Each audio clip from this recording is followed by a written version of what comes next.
আমার ভাগ্য ছেড়া যা হবে সব পুড়েছে আমারই কপাল।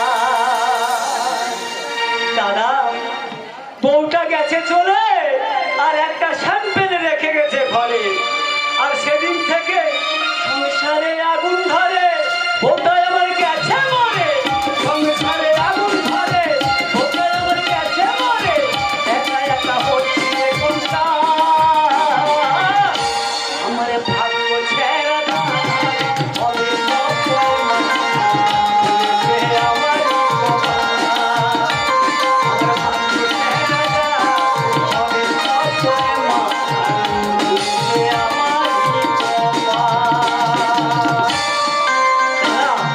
প্রতি বছরের মতো এবছরও কীর্তন দল ভাড়া করি, নদিয়া নবদ্বীপ থেকে কীর্তন গান গাইতে আসে। প্রতি বছর ৫-৭ হাজার করে লোক আমি খাওয়াই, একা মানুষ কোন দিকে যায়।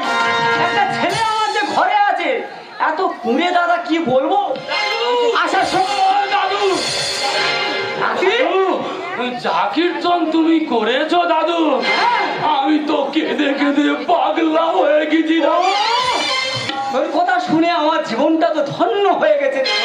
দাদু খুব ভালো হয়েছে নাকি দাদু? তারা যা পালা ধরেছে, এত কান্না কেটেছি আমি তো নিজে ঠিক রাখতে পারিনি। ও দাদু প্রতি বছর ওদের আনবে দাদু। আর তারা কি তত্ত্ব বলতেছে, বলে বাম্মা নাকি পরম ভক্ত, আর এমন করে তারা গাইতেছে দাদু, আমি নিজে কান্না ধরে রাখতে পারিনি। ও দাদু তোমাদের তো ভোগের আয়োজন হয়েছে, আমরা ওইখানে ভোগ খেয়ে যাচ্ছি, আর তুমি ওই কীর্তন দল আবার ভাড়া করে বুঝলে, ওরা বাংলা নিয়ে খুব ভালো বলেছে। দাদু আসি, আর তুমি কাঁদুনি দাদু, তুমি বেঁচে থাকলে কীর্তন বেঁচে থাকবে দাদু। আমি তাহলে যাই। ও দাদু আমি তাহলে যাই, তুমি এসো, আমি ওই ভোগ হচ্ছে ওইদিকে খেয়ে দিয়ে তবে যাচ্ছি। কিন্তু আমার যে কোচেটা গেল কোথায় বলো তো? কোচে, এই কোচে, কোচে, এবার তুই কোথায় ছিলি রে? আমি বট গাছের গোড়ায় গান জমিতে শুয়েছি। ওই বট গাছের গোড়ায় শুয়ে থাকলে হবে? কি করবো? একটু পরে তো কীর্তন গান শুরু হবে, আর ও ধারে ৫-৭ হাজার লোক যে খাবে তাদের ব্যবস্থা তো আমাদের করতে হবে নাকি? আমি তো কতবার বলবো বাবা, এই কীর্তন নাম গান এসব বন্ধ করে দেবো। কীর্তন গান বন্ধ করে দেবো? হ্যাঁ। তুই তাহলে কি শুনবি? তুই কি ওই ড্যান্স হাঙ্গামা দেখবি? ড্যান্স হাঙ্গামা দেখবে? আমি তোমায় কতবার বলেছি বাবা, কচি কচি ছেলেরা সব কত বড় করে মোবাইলে গেলে এরার করতেছে। আচ্ছা আচ্ছা, আমার একটা কিনে দাও। কেন তোর আমি মোবাইল কিনে দিইনি? দিয়েছিল তো, হ্যাঁ। সেটা প্যানে পরে নষ্ট হয়ে গেছে। কোথায় পড়েছে? প্যানে পরে নষ্ট হয়ে গেছে। প্যানে পরে নষ্ট করে দিয়েছি? হ্যাঁ, এই বাথরুম ঘরে বসেছিল, হ্যাঁ। উঠে পড়েছি, টুক করে পড়ে গেছে। আচ্ছা আচ্ছা, এরপর একটা মোবাইল কিনে দিতে হবে তো? বড় দেখে বড় দেবো, আর বড় মোবাইল কিনে দেবো। দেবে? এবার কি বলি বাবা, লোকজনের অনেক চাপ বাবা, একটু কাজকর্ম গুলো করে দে না বাবা আমার। হ্যাঁ হ্যাঁ দেবো। দিবি তো? ঠিক আছে।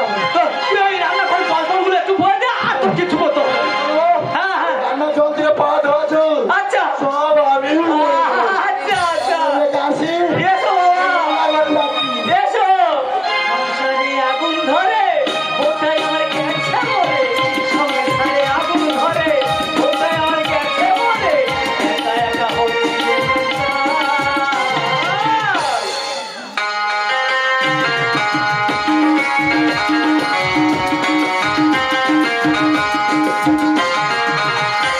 ওর প্রাণানন্দে ও কুলি, একটু তালে বাজাও দেখি, আমি শুনি। বাজাও।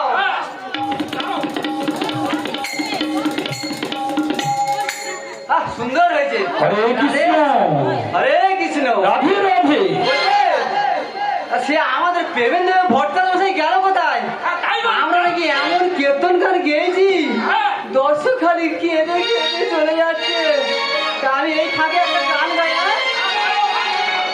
গৌরে রে, আর আর সোনার নদিয়া আর লুঠনি শঙ্খ ধ্বনি শব্দ শোনা যায় আমাদের গৌরে লোরে আমাদের গৌরে লোরে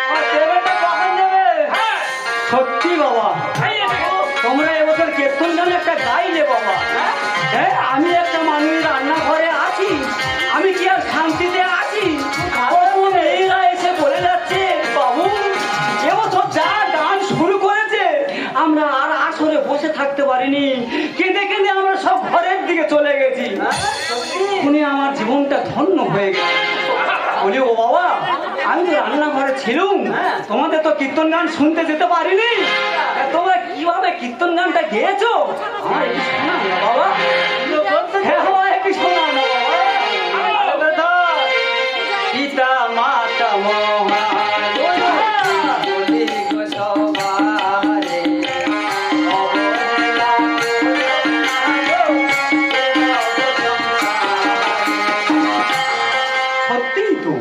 পিতামাতা তোমাদের মহাগুরু এদেরকে কেউ তোমরা অবহেলা করবে না পিতামাতাকে না দেখলে আমাদের জীবনটাও ধন্য হবে না ও বাবা আমি কি বলি বলো তোমরা কো ভাই বাবা আমরা তিন ভাই বাবা মা সবাই বেঁচে আছে তাহলে মা মরে গেছে বাবা বেঁচে আছে বাবা তাহলে তোমাদের কাছে সবাই খাচ্ছে তাহলে না হ্যাঁ ওইখানে তো সমস্যা কি সমস্যা বাবা কি বলি শোনো হ্যাঁ আমার বাবা আমার বড় ভাই করে ওকালতি আর মেজো ভাই করে ডাক্তারি আর আমি এই ছোট এই কীর্তন গান গেয়ে আচ্ছা আচ্ছা আমাদের বাবা তো মাছ পালি করে খায় তোর বাবা মাছ পালি করে খায় এই বলতে যে বাবা মা মহাগুরু আর তোমরা মাছ পালি করে খাচ্ছ এটা কার জন্য হচ্ছে এইটার জন্য ডাক্তার বউ হলো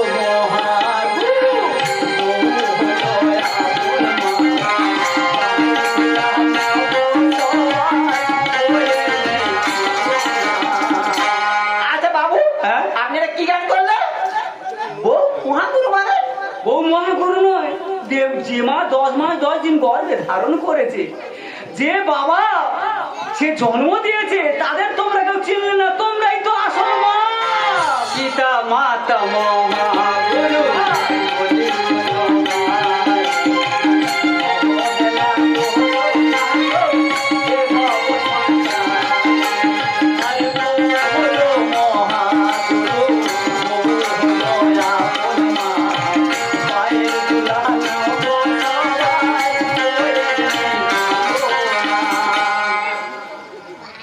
আমি ঠিক কথা বলিনি আমি কি বলি শোনো হ্যাঁ অন্ধমণি জানো তো হ্যাঁ এই অন্ধমণি সিন্ধু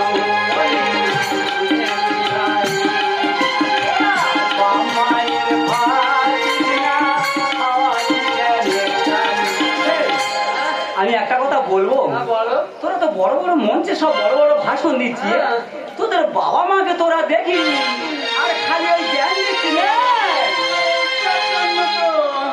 এইটার জন্য এইটাই তাহলে গুরু মারে কোচে এই কোচে এই গরু ধরে আমি কান করে আরে ও ধরে ঠিক আছে তো ওটা নিজের বাবা মাকে নিজে জ্ঞান দেবো জ্ঞান দেয় আসরে আসরে কোচে রে হাতে আজ ভাঙবো হাড়ি বাঁধবো তোদের গরু লোক ঠকালি তোরা তিনজন মিলে জ্ঞান দেয় আসরে আসরে হাতে আজ ভাঙবো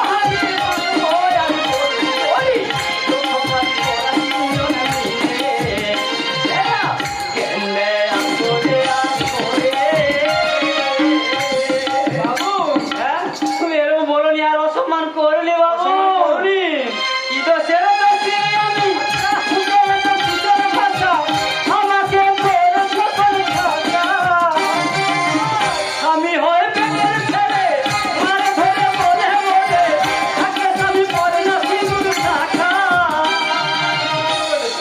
আচ্ছা দেখো বাবু, হ্যাঁ আজকালকার হ্যাঁ। কটা মেয়ে বা শাঁখা সিঁদুর পরে আছে না না না না শাঁখা সিঁদুর পরে তো মহা পাও।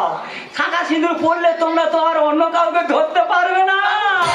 এদের দোষে আমি মুখে মুখে কথা, আমাকে করেছে শাখা।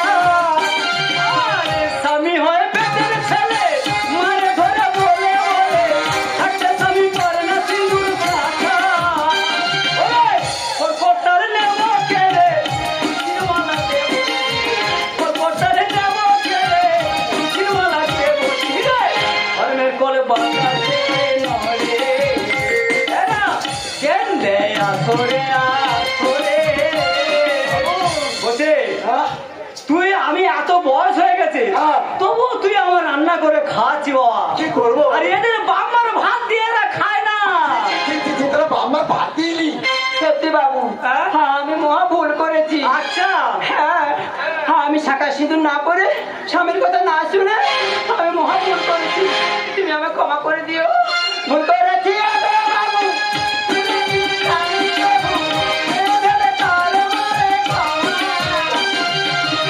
মঞ্চে বড় গলায় ভাষণ দিহি লক্ষ্মী খায়, মঞ্চে বড় গলায় ভাষণ দিহি লক্ষ্মী খায়, মিথ্যা বলে মরণ করলেও হয় না। তপন বলে হায় রে কপাল, ওই নাম কি কাছে দেখি হতে পচা মাঠে চলে। এরা কেন দেয় আসরে আসরে। বাবা, হ্যাঁ এদের পেমেন্ট তুমি দেবে নেই বলছো। একদম দেবনি, আটকে দেবে। একদম আটকে দেবো। আর ওই পেমেন্ট আটকে তোর আমি মোবাইল কিনে দেবো। এই শোন, এদের সঙ্গে এই চিকেন মাথা খারাপ, আমি আর আসি না। হ্যাঁ। এদের সঙ্গে আর কোনোদিন আসবি নি। মাথা খারাপ। তোর কোনদিন ধুয়ে দিয়ে পালাবে। সত্যি বাবু, আমার ভুল হয়ে গেছে। আচ্ছা। আমি স্বীকার করলাম। এবার থেকে হ্যাঁ। আমি শাঁখা সিঁদুর সব পরবো, স্বামীর কথা মেনে চলবো। মনে থাকবে? এমনকি আমার শ্বশুর মশাইকেও আমার কাছে রাখবো, সেবা করবো। হ্যাঁ আমি একটা কথা বলি শোনো, তোমরা যতই কীর্তন করো না কেন আর যতই যাও না মন্দির মসজিদ, যতই করো অনুষ্ঠান, বাবা মাকে না দেখিলে খুশি হবে না ভগবান। হ্যাঁ বাবা মাকে আগে সেবা করো, শ্বশুর শাশুড়িকে পরের বার ছেড়ে দেবে, তাহলে মনে থাকবে। হ্যাঁ বাবা। তাহলে এখন এসো। হ্যাঁ? কোনোদিন কাছাকাছি দেখেছি? খুব সুন্দর মুখে। কোনোদিন মিথ্যা বলে কথা বলবি, ধর্মের কথা বলবি। অধর্মের কথা তোরা বলবি না। আর বারবার কেউ বলবি না। বাবা, এবার আসি। এসো বাবা। তার বাবা আমি এখন আসছি। হ্যাঁ এসো। বাবু গো, হ্যাঁ আমি আগে হ্যাঁ প্রদীপ পালের কীর্তন গান আমি করতাম। বড় কীর্তন দল তো। হ্যাঁ। হ্যাঁ হ্যাঁ তাই এরা বেশি পয়সা দিবে বলে আমি আইছি। আচ্ছা আর যদি আমি জীবনে আসি, আমি এবার থেকে আমি বৃন্দাবনে চলে যাবো। সত্যি আমি যা ভুল করেছি সে ভুলের কোনো ক্ষমা হয় না। আমরা বড় বড় মঞ্চে বড় বড় গলায় ভাষণ দিই যে বাবা মা হচ্ছে পরম গুরু, কিন্তু দেখবেন তাদের নিজেদের বাবা মাকে কোনোদিন ভাত দেয় না। তাই বড় এক মঞ্চে এক গায়ক বলেছিলেন আমাদের এই কৃষ্ণ ঠাকুর নাকি অসুরের আখ্যা দিয়েছিলেন, তবে তাকে জেলে হত্যা দিয়ে দিয়েছিল। তাই আমি বলছি আমাদের হিন্দু ধর্মের সবচেয়ে বড় ধর্ম হলো সনাতন ধর্ম। এই সনাতন ধর্মটা তোমরা দাঁড়ে দাঁড়িয়ে বেশি করে পৌঁছে দেবে। আর এই সনাতন ধর্ম নিয়ে যারা তার ছিল মায়া অবহেলা করবে তাকে তোমরা ক্ষমা করে দেবে না। তাই বাবু গো, তুমি যে আমার ভুলটা ভাঙে দিয়েছো না বাবু, তোমাকে জানাই আমার শতকোটি প্রণাম। ধুলো জ্বালিয়ে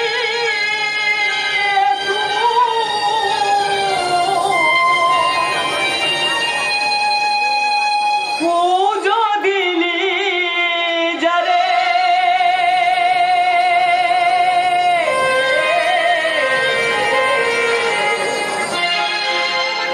বুঝলি না রে আসলে ঠাকুর